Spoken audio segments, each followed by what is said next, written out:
Hello, நம்மாத்து Nalabagam first time பார்க்குறேன் அப்படின்னா subscribe பண்ணுங்க. ஸோ பக்கத்தில் இருக்க பெல் சிம்பிள் ப்ரெஸ் பண்ணிவிட்டு ஆல் அப்படிங்கிற ஆப்ஷன் செலக்ட் பண்ணிக்கோங்க. ஸோ நான் போடுற எல்லா வீடியோஸுமே உங்களுக்கு உடனுக்குடன் அப்டேட் ஆகும். ஹலோ, இன்றைக்கி நம்மாத்து நலபாகத்தில் நெல்லிக்காய் ஊறுகாய் எப்படி பண்ணுறதுன்னு பார்க்க போகிறோம். ஸோ இதுக்கு என்னெல்லாம் தேவைன்னு பார்த்துடலாம். முதல்ல நெல்லிக்காயை நல்லா தண்ணியில் அலம்பிட்டு நல்லா தொடச்சி துணியால் காட்டன் துணியால் நல்லா தொடச்சிட்டு இந்த மாதிரி எடுத்து வச்சுருக்கேன். ஸோ ஈரம் இல்லாமல் இருக்கணும், அது ஈரம் இல்லாமல் பார்த்துக்கோங்க. இப்போ இதுக்கு பொரிச்சு கொட்டுறதுக்கு நல்லெண்ணெய், ஊறுகாய்க்கு எப்பயுமே நல்லெண்ணெய் தான் நல்லா ப்ரிசர்வேட்டிவாக இருக்கும். அப்புறம் கருவேப்பிலை, காயப்பொடி, கடுகு, மஞ்சப்பொடி, மிளகா வத்தல் பொடி, அப்புறம் தேவையான அளவு உப்பு. ஸோ இப்போ இவ்வளோ தான் இன்க்ரீடியன்ட்ஸ். எப்படி பண்ணுறதுன்னு பார்க்கலாம்.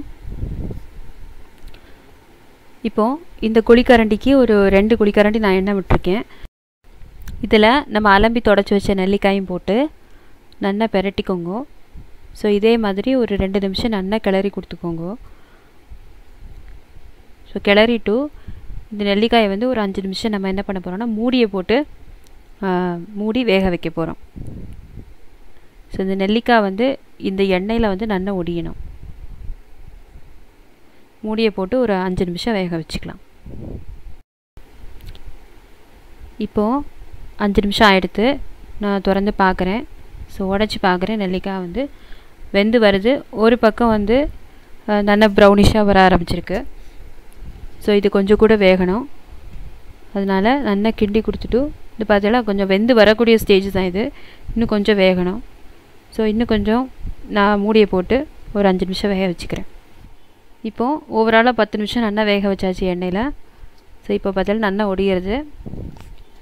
ஸோ இந்த டைமில் நெல்லிக்காய் நம்ம எடுத்து ஒரு தட்டில் போட்டு ஆற வச்சிடலாம்.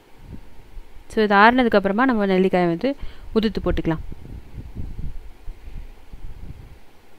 ஸோ இப்போது நம்ம நெல்லிக்காய் ஒடித்த அந்த கடாயிலே மிச்சம் எண்ணெய் இருக்கும். ஸோ அது கூட நான் கூட ஒரு குழிக்கரண்டி எண்ணெய் விட்டுருக்கேன். விட்டுட்டு இதில் கடுகு நல்லா பொரிஞ்ச உடனே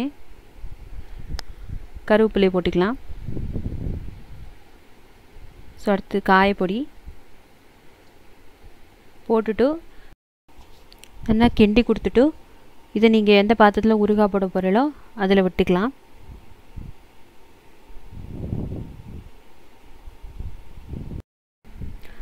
நம்ம உடச்சி வச்சுருந்த நெல்லிக்காய் நல்லா ஆறியிருக்கும், தட்டில் போட்டு வச்சுருந்தது.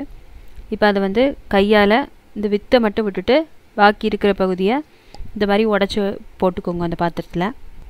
ஸோ எல்லாத்தையும் வித்தை எடுத்துட்டு உதுத்து போட்டுண்டாச்சு. இப்போ இதில் மேற்கொண்டு நம்ம இன்க்ரீடியன்ஸ் எல்லாம் சேர்த்துக்கலாம். முதல்ல இதில் தேவையான அளவு உப்பு போட்டுக்கோங்க. போட்டுட்டு மஞ்சப்பொடி, அப்புறம் வத்தல் பொடி போட்டுக்கலாம். மிளகா வத்தல் பொடி ஒரு 4 ஸ்பூன் போட்டுக்கோங்க. நெல்லிக்காயிலையும் புளிப்பு இருக்கும். ஸோ 4 ஸ்பூன் போட்டுட்டு முதல்ல நல்லா இந்த மாதிரி பெரட்டி கொடுத்துக்கோங்க, குலுக்கிக்கோங்க முதல்ல.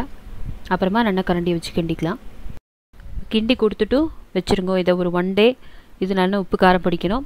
அப்புறமா யூஸ் பண்ணினா நெல்லிக்காய் ஊறுகாய் நல்லா பர்ஃபெக்டாக இருக்கும் சாப்பிட்றதுக்கு. ஸோ இவ்வளோ தான் நெல்லிக்காய் ஊறுகாய். ஸோ எல்லாருமே ட்ரை பண்ணி பார்த்துட்டு எப்படி இருக்குன்னு எனக்கு கமெண்ட் பண்ணுங்க. இதை நீங்கள் 1 டேக்கு அப்புறமாவே நீங்கள் ஒரு ஏர்டைட் பாக்ஸில் போட்டு ஸ்டோர் பண்ணி வச்சுக்கலாம். தேங்க்ஸ் ஃபார் வாட்சிங். தேங்க்யூ.